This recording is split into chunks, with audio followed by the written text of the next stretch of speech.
Shalom, senang sekali dapat berjumpa kembali dalam program Bible Study Online CK7 pada hari ini, di mana kita akan melanjutkan pembelajaran kita dari 1 Samuel pasal yang ke-18. Saudara, setelah Daud mampu mengalahkan Goliat, keberhasilannya itu membuat histeris banyak orang di Israel. Kenapa? Bersukacita, senang. Daud mulai menjadi idola bagi orang Israel. Bahkan di dalam lingkungan istana pun sudah banyak orang yang berpikir bahwa inilah pahlawan Israel sejati.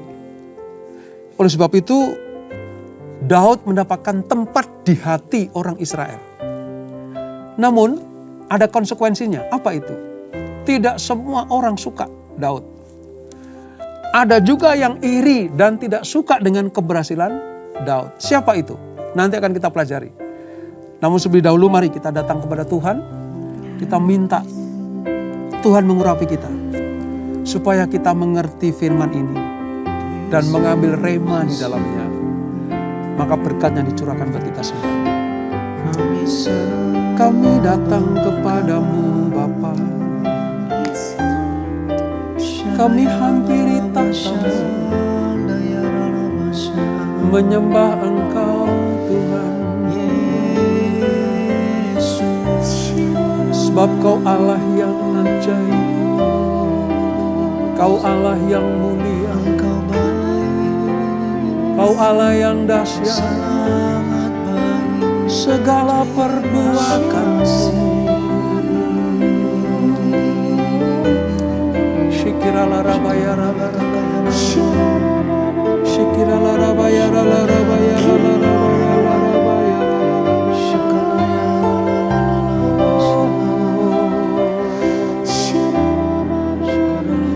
Terima kasih Bapa. Terima kasih Tuhan. Ku mengerti segala rencana-Mu. Ajar ku berserah hanya padamu.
Tuhanku, heran perbuatanmu.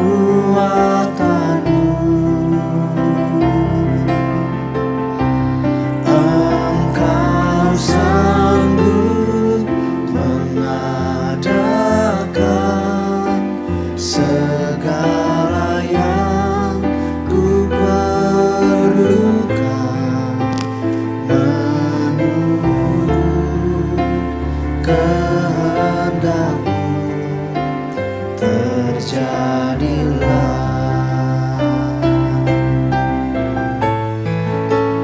Bapakku,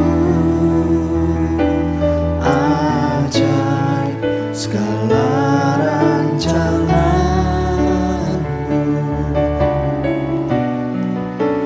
Tuhanku, heran perbuatanmu. Engkau sanggup mengadakan segala yang ku perlukan, menurut kehendak-Mu terjadilah. Menurut kehendak-Mu terjadilah. Ya Tuhan. Menurut kehendak-Mu terjadilah.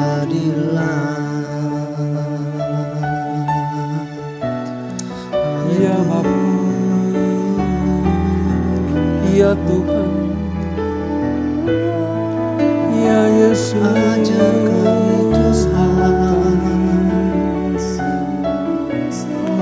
Tuhan, sebab Engkau yang berkuasa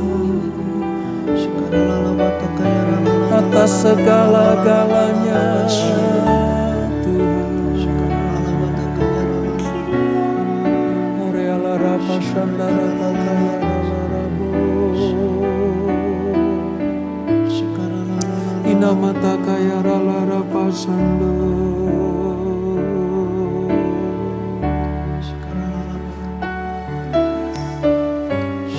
Jesus, Jesus, Jesus, Jesus, Jesus, Jesus Tuhan. Oh yang membawa kami kemuliaan kepada kemuliaan. Bawa kami Tuhan, dan ajar kami supaya kami hidup bijaksana di hadapan-Mu, seturut dengan kehendak-Mu. Terima kasih Bapa, terima kasih.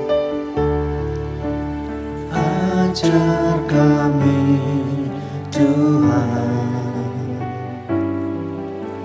menghitung hari-hari,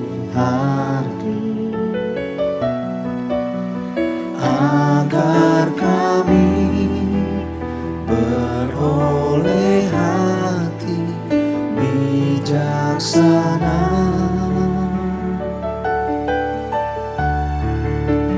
Ajar kami Bapa,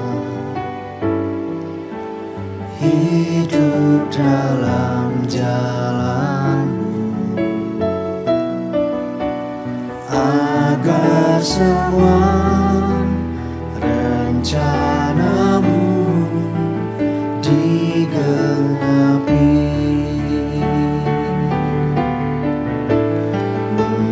Mulialah nama-Mu Tuhan, dan ajaib jalan-Mu.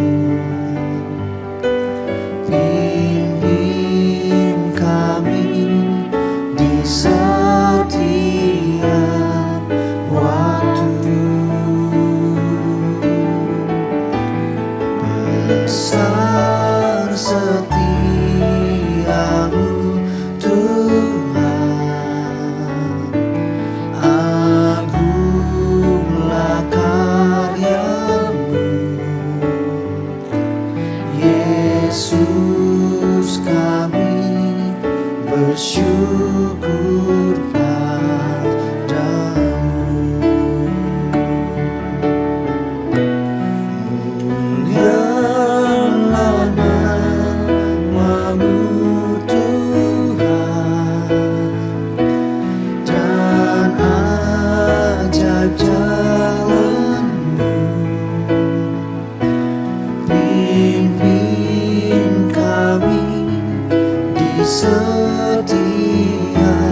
bersyukur padamu.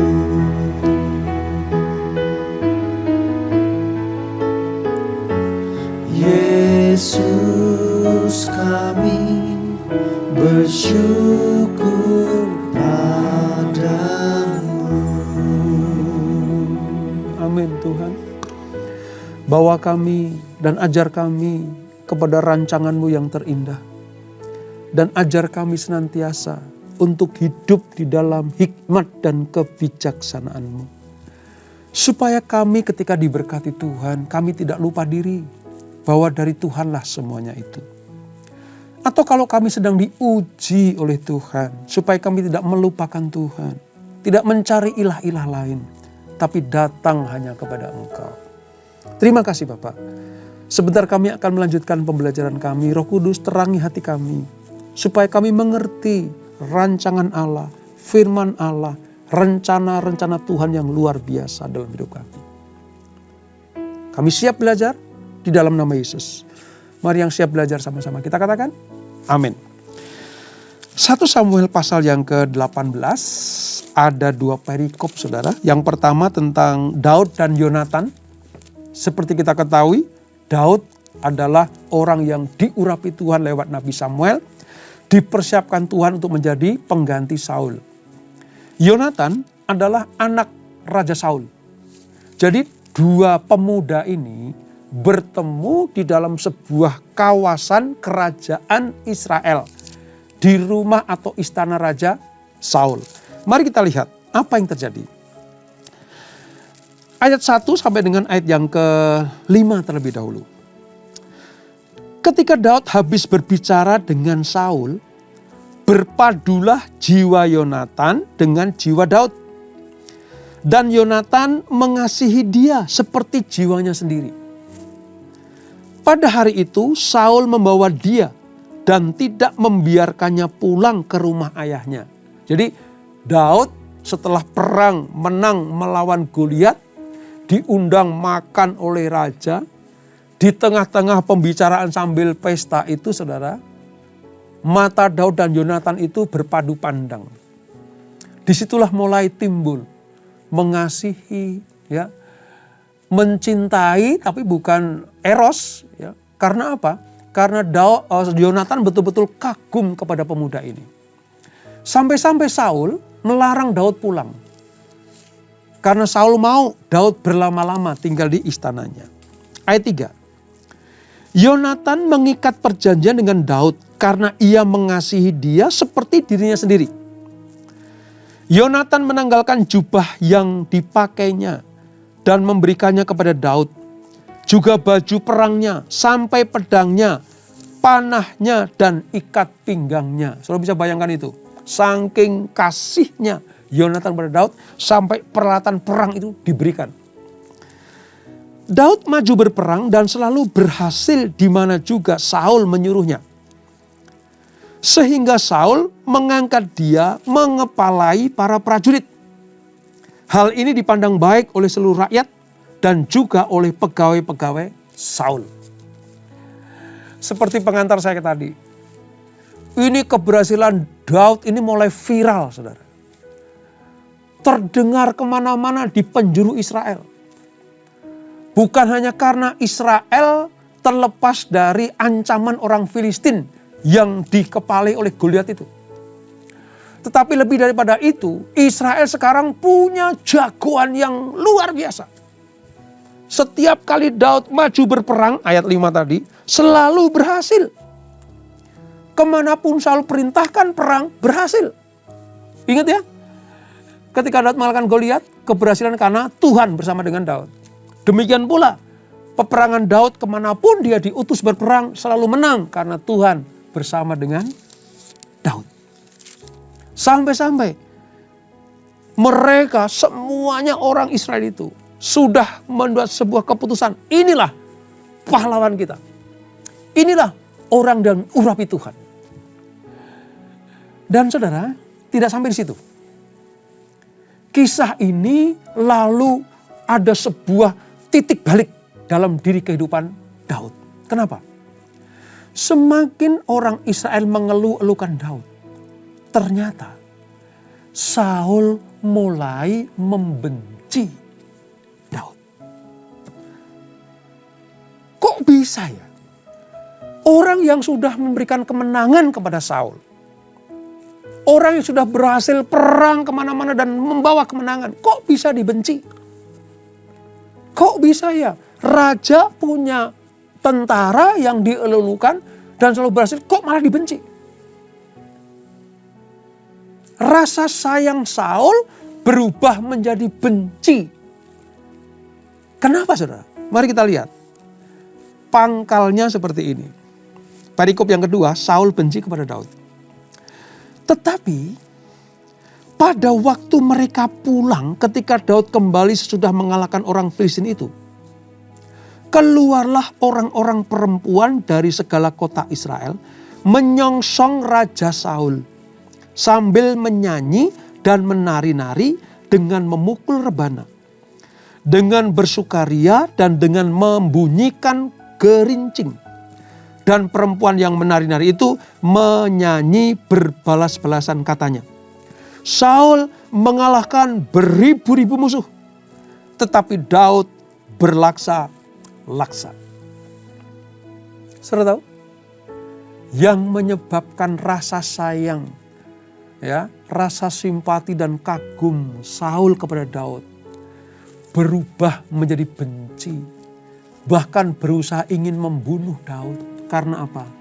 Karena orang Israel sekarang mulai menyanjung Daud.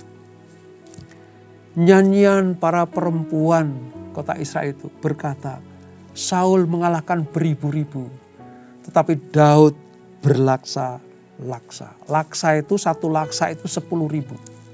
Jadi kalau Saul cuman beribu-ribu, tapi Daud berpuluh-puluh ribu. Kira-kira seperti itu. Dan ini yang menjadi pangkal kebencian Saul. Mari kita lihat. Ayat 8. Lalu bangkitlah amarah Saul dengan sangat. Dan perkataan itu menyebalkan hatinya.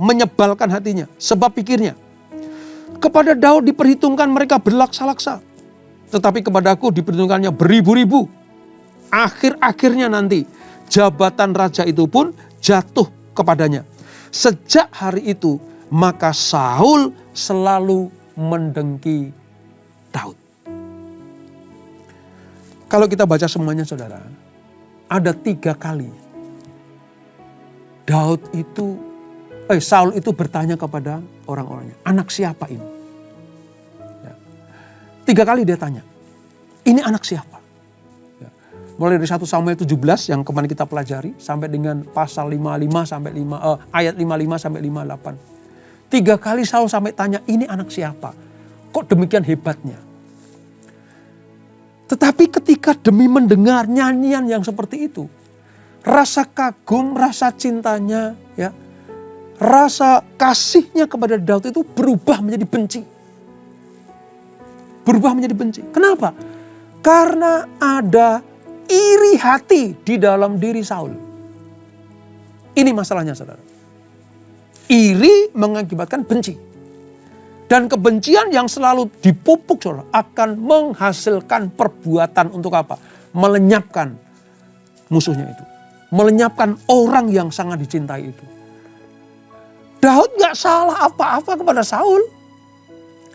Daud gak pernah melakukan kesalahan kepada Saul. Bahkan kemana-mana membawa kemenangan bagi Saul. Ya. Tetapi karena Saul mendengar nyanyian tadi, itu membuat Saul merasa terusik. Sekarang mereka pada menyanyi seperti itu.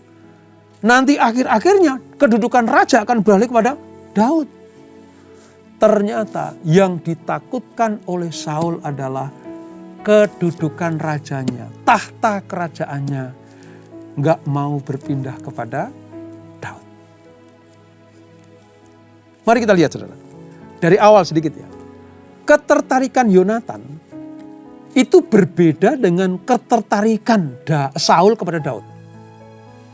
Nanti pada waktu yang akan membuktikannya. Saat ujian datang, ya, lalu Saul limbung terhempas. demi mendengar sesuatu yang menyakitkan hatinya, disitulah ketertarikannya bergeser menjadi kebencian. Kebencian. Padahal Daud tidak salah. Alasan Saul benci karena faktor orang-orang yang menyanjung-nyanjung Daud. Di sini kita bisa lihat, hati-hati, ya, waspada, saudara. Maka tadi pujian mengatakan, ajar kami menghitung hari-hari supaya kami bijaksana. Kalau keberhasilan kita membuat orang itu kagum menyanjung-nyanjung kita, saudara sadar dan paham ada orang yang membenci kita. Apalagi orang-orang itu yang terganggu oleh keberhasilan saudara. Terganggu oleh kesuksesan saudara. Itu pasti ada benih-benih iri hati. Dan terbukti, Saul sejak saat itu mulai berusaha untuk membunuh Daud. Rasa iri menyelimat masuk. Lalu ada dalam hatinya. Seperti dipupuk, begitu mendengar nyanyian itu seperti dipupuk iri hatinya. Semakin merasuk, semakin menusuk, saudara. Itulah sebabnya rasa kasihnya seketika itu juga berubah menjadi benci. Sekarang niat Saul cuma satu. Bagaimana caranya melenyapkan Daud. Ayat 11 sampai 29, saudara. Itu menceritakan bagaimana Saul merancang, menyusun cara supaya bisa Daud mati tidak lewat tangannya. Itu cara yang pertama. Cara halus dulu gitu. Ini. Kalau kebencian dan iri merasuk dalam diri seseorang, itu cara-cara halus dulu dilakukan. Ya. Dahsyatnya dosa iri ini, saudara. Relasi yang sudah bagus sekali akan hancur. Relasi yang dibangun oleh Daud dan Saul akan hancur. Bahkan bila perlu, musuhnya harus dihabisi. Inilah akibatnya kalau orang membiarkan dirinya dikendalikan oleh ego. Dan saudara tahu, iblis memanfaatkan rasa ego itu. Mari kita lihat di ayat 10, saudara. Ayat 10. Iblis nunggangin sifat egonya Saul. Keesokan harinya, roh jahat yang daripada Allah itu berkuasa atas Saul, sehingga ia kerasukan di tengah-tengah rumah, sedang Daud main kecapi seperti sehari-hari. Adapun Saul ada tombak di tangannya. Ayat 11. Saul melemparkan tombak itu karena pikirnya, baiklah aku menancapkan Daud ke dinding. Tapi Daud mengelak sampai 2 kali. Mari kita lihat. Kecapi yang sama dimainkan oleh orang yang sama. Kecapinya Daud dimainkan oleh Daud sendiri. Pada masa-masa di pasal yang ke-16, 17 itu. Ketika Daud memainkan kecapi, roh jahat keluar dari diri Saul. Karena kuasa Allah ada di dalam dentingan kecapi itu. Tetapi pada posisi sekarang ketika Daud memainkan kecapi, roh jahat sudah bercokol. Memiliki dasar dan fondasi dalam diri Saul, yaitu sifat benci dan egoisnya itu. Maka roh jahat tinggal dalam diri Saul. Sekuat apapun Daud memainkan kecapi, yang ada dalam diri Saul cuman kebencian. Bukan roh jahatnya keluar, malah manifestasi kejahatannya terjadi. Apa itu? Melemparkan tombak supaya menancapkan kepala Daud di dinding. Sampai dilakukan berkali-kali terus. Dan Daud bisa mengelakkannya. Saya mau katakan, roh jahat jangan dikasih tempat dalam diri saudara dan saya. Roh jahat cuma butuh media kecil. Sifat iri tadi. Egois. Nggak seneng orang lain maju. Nggak seneng teman-temannya dipakai Tuhan. Nggak suka kalau gerejanya maju. Iblis cuman butuh celah kecil dan media kecil. Untuk apa? Menguasai anak-anak Tuhan. Sehebat apapun usaha Daud ketika dia main kecapi, Saul sudah kerasukan. Roh jahat punya pijakan, punya tempat berpegangan dalam diri Saul. Makanya dia tidak bisa diusir karena Saul mengizinkannya.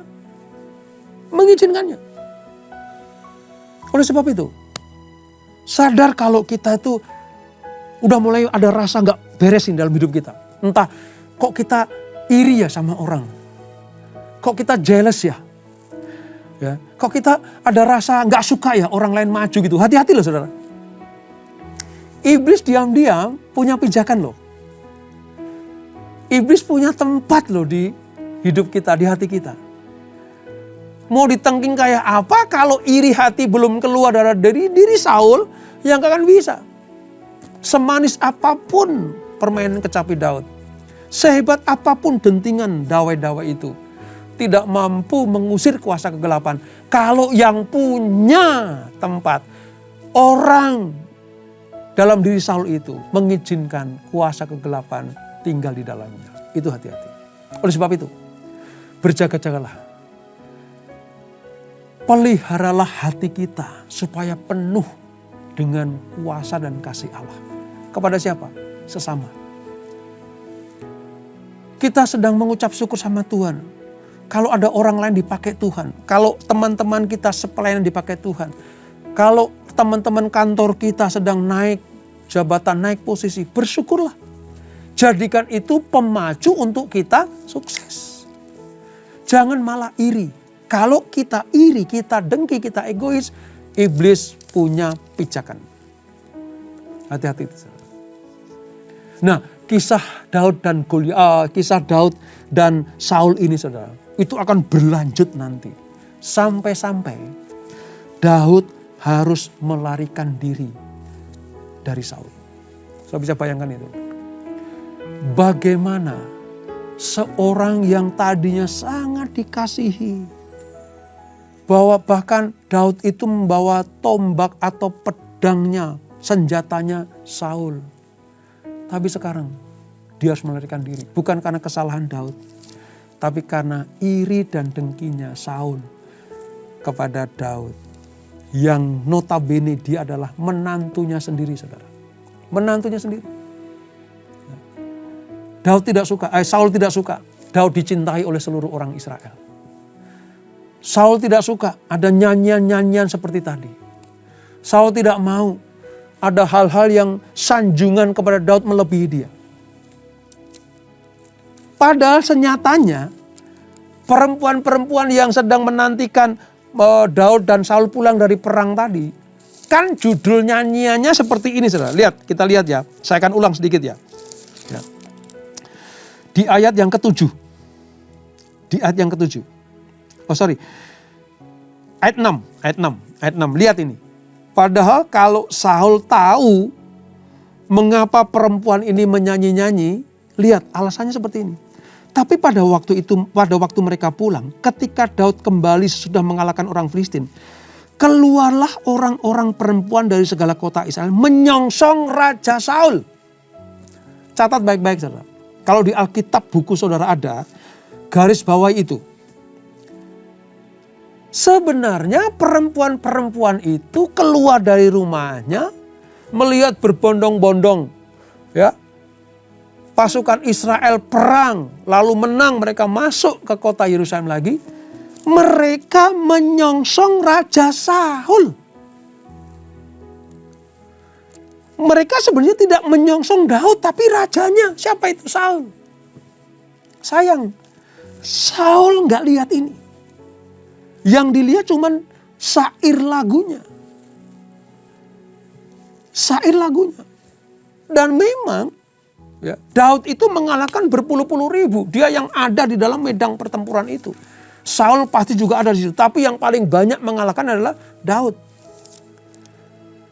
Tapi kan judulnya dikatakan mereka menyongsong Raja Saul. Artinya kemenangan Israel itu kemenangan Saul juga. Kemenangan Israel itu kemenangan Daud juga. Kemenangan Israel, kemenangan Yonatan juga. Kemenangan Israel adalah kemenangan bangsa itu juga. Tapi dasarnya kalau sudah iri saudara, sudah tidak bisa memikirkan yang logis lagi. Tidak bisa mencerna yang benar lagi. Iblis kalau sudah masuk dalam diri manusia, sudah hilang kendali saudara. Yang benar jadi salah, yang salah jadi benar. Saya waktu baca ini, tidak ada alasan Saul benci Daud loh. Wong yang disongsong itu Raja Saul. Israel masih menghormati Saul. Tapi dasar roh iri sudah masuk, selesai. Nalar sehatnya Saul sudah tidak jalan lagi. Akhirnya apa? Membabi buta. Orang yang paling berjasa bagi bangsanya, orang yang paling berjasa bagi kerajaannya, akan dibunuh oleh raja itu sendiri. Ironis. Dosa iri dan dengki itu saudara, merusak tatanan kebenaran. Dosa iri dan dengki dan egois itu mencabik-cabik kemapanan hubungan manusia dengan sesamanya.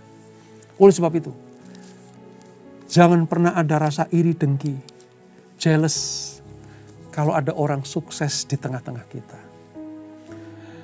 Kalau di keluarga ada bagian keluarga yang sukses, ayo dukung. Coba bayangkan kalau Saul mendukung Daud senantiasa. Wah, Israel akan menjadi kerajaan yang luar biasa. Dan Saul pun tidak akan terganggu, terancam kedudukannya. Daud sabar kok menunggu waktunya Tuhan. Tidak ada kehendak Daud untuk mendongkel kekuasaan Saul. Di pikiran Daud tidak ada kudeta. Terbukti dia melarikan diri kok. Bisa saja sebenarnya Daud mempertahankan dirinya untuk tetap apa? Ada di Israel. Untuk tetap ada berlawanan dengan Saul. Hitung-hitungan Daud sebenarnya bisa saja. Goliat kalah kok sama saya. Goliat tumbang kok sama aku. Saul pun kalau aku mau pasti tumbang. Tapi lihat. Daud dalam hatinya sudah menetapkan dirinya bahwa aku menjadi pelayan Tuhan. Sekaligus pelayan rajaku. Maka kalau rajaku berbuat seperti itu, tidak bisa mengontrol emosinya, lebih baik aku melarikan diri, keluar dari kerajaan Saul. Saudara tahu, mulai ayat 19, Daud melarikan diri karena Saul menyerang dia kembali. Pelajaran yang dapat kita petik hari ini adalah tetap rendah hati, mengucap syukur. Jangan pernah membuka hati kita untuk bercokolnya rasa iri, dengki, egois, jealous kepada siapa saja. Justru kita bersyukur Tuhan pakai orang-orang ada di sekitar kita. Kita bersyukur ada orang-orang yang dipakai Tuhan dengan luar biasa. Maka kita akan menjadi barisan kemenangan Allah itu. Dan itulah 1 Samuel pasal yang ke-18. Kita berdoa. Bapak, terima kasih untuk anugerah-Mu. Kami belajar dari peristiwa bagaimana kasih sayangnya Yonatan kepada Daud dan kasih sayangnya Saul kepada Daud. Berbanding balik. Yonatan tetap membangun hubungan yang baik dengan Daud. Karena Yonatan tahu Daud diurapi Tuhan. Namun sayang, Raja Israel yang pertama yaitu Saul membuka pintu hatinya untuk iri dan dengki itu bercokol dalam hidupnya. Sejak saat itu, roh jahat berkuasa dalam kehidupan Saul. Maka hidupnya ngawur, di luar kontrol dan kendali manusia yang diurapi Tuhan. Yang ada di pikiran cuma satu, bagaimana memusnahkan Daud, sainganku yang berat ini. Tapi kami melihat bagaimana Daud dengan hati yang besar luar biasa. Ada kesempatan Daud untuk bertahan, bahkan membangun aliansi supaya kudeta kepada Saul, tapi tidak dilakukan. Daud lebih baik keluar dari istana itu. Ya, sementara melarikan diri karena memang dikejar-kejar oleh Saul. Tapi dalam rangka melarikan diri, Tuhan sedang mempersiapkan Daud menjadi raja yang memiliki hati yang berkenan kepada Tuhan. Bapak, ini pelajaran penting buat kami. Ajar kami selalu menjaga hati kami. Menghitung hari-hari kami supaya kami bijaksana dan tidak ceroboh dalam hidup. Kami tidak izinkan kuasa kegelapan bercokol dalam hati kami. Dengan demikian kami disebut sebagai orang-orang yang berkenan kepada Tuhan. Terima kasih Bapak, terima kasih. Berkati anak-anak-Mu, berkati keluarga demi keluarga. Berkati seluruh pelayanan kami. Berkati usaha bisnis pekerjaan anak-anak-Mu. Semuanya dibuat Tuhan berhasil kalau kami mengandalkan Tuhan dan hidup di dalam kehendak Allah. Sebelum kami berpisah, kami siapkan hati kami terima berkat yang daripada-Mu. Kekasih-kekasih Kristus, arahkan hatimu kepada Tuhan. Terimalah berkat kasih anugerah dari Allah Bapa yang berlimpah-limpah di dalam anaknya yang tunggal Tuhan Yesus Kristus. Dan persekutuan yang di dalam Roh Kudus menyertai kita semuanya. Mulai saat ini sampai Maranatha. Tuhan Yesus datang untuk yang kedua kali menjemput kita semuanya. Bertemu di awan-awan yang permai. Menikmati kemuliaan kekal sampai selama-lamanya. Yang diberkati. Sama-sama kita katakan amin. Tuhan Yesus memberkati.